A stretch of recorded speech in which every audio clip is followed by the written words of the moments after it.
I'm Marlin Lavanhar, the senior minister at All Souls, and it is my sad privilege to welcome you to this service of memory and hope. It is our time to mourn the death and celebrate the life of Isaac Perrault. We, his family and friends, gather here to pay tribute to his spirit and to give thanks for all the gifts of life which, because of Isaac, we have received. We gather also in the hope that in the time of his death, he might strengthen our hold on life.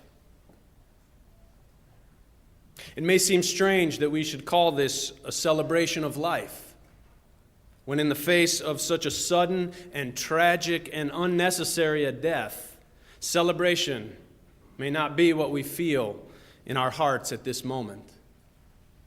When a person is taken from us due to an accident, an accidental drug overdose, it is an unmitigated tragedy.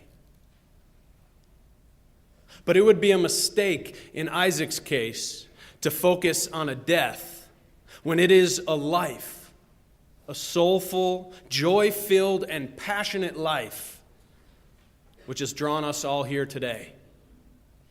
It's Isaac's life that touches all of our lives in many different ways and that has drawn us to this place. We grieve deeply for what might have been, but we also honor the blessings and the love that remain.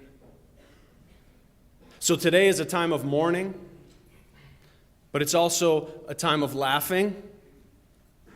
It's a time of grief, a time of sharing, a time of weeping, a time to smile, a time to surrender and remember and to heal and to give thanks, and a time to embrace old friends, and a time to let go of past sorrows. In our tradition here at this church, we inter the body or the ashes of the deceased before the service. We had that ceremony this morning, and we placed some of Isaac's ashes out there at the trees that you see beyond this window. We didn't really place them there. We really threw them up into the air to be free. For us, in that interment service, we liken it to Good Friday, when we focus on the death and loss and grief. And when the interment is over, we come back in here into this sanctuary, and we have a memorial service, which is likened more to Easter.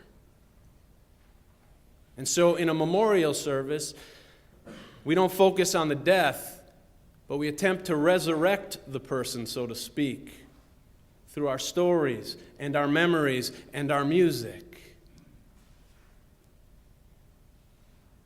And I realize that this may be the first memorial service for some people.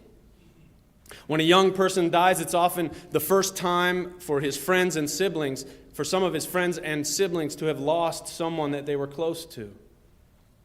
And so I want to remind everyone that we each grieve in our own ways, and grieving includes laughter as well as tears.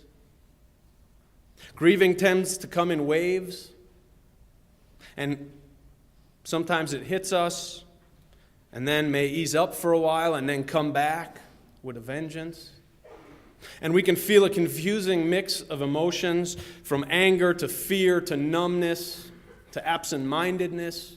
And we may even forget about it for a while, only to find that the sting comes back. All of this is part of the natural process of grieving. There really is no right or wrong way to grieve. We all do it in our own way and on our own schedule. The only thing that's important is that we do it, that we open our hearts and we let the feelings in and we let the feelings out. When we care about someone and that person dies, we need to find ways to express our grief, to talk to others, to write about it, or even to share it through prayer with God. Personally, I like to talk to the person who is deceased directly when I'm alone. I find that gives me great comfort. It doesn't matter so much how we do it as long as we don't keep our feelings bottled up.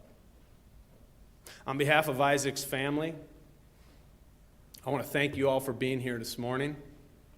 Those who are in this sanctuary, those who are overflowing into our chapel, and all throughout this building. May this service help strengthen your hold on life.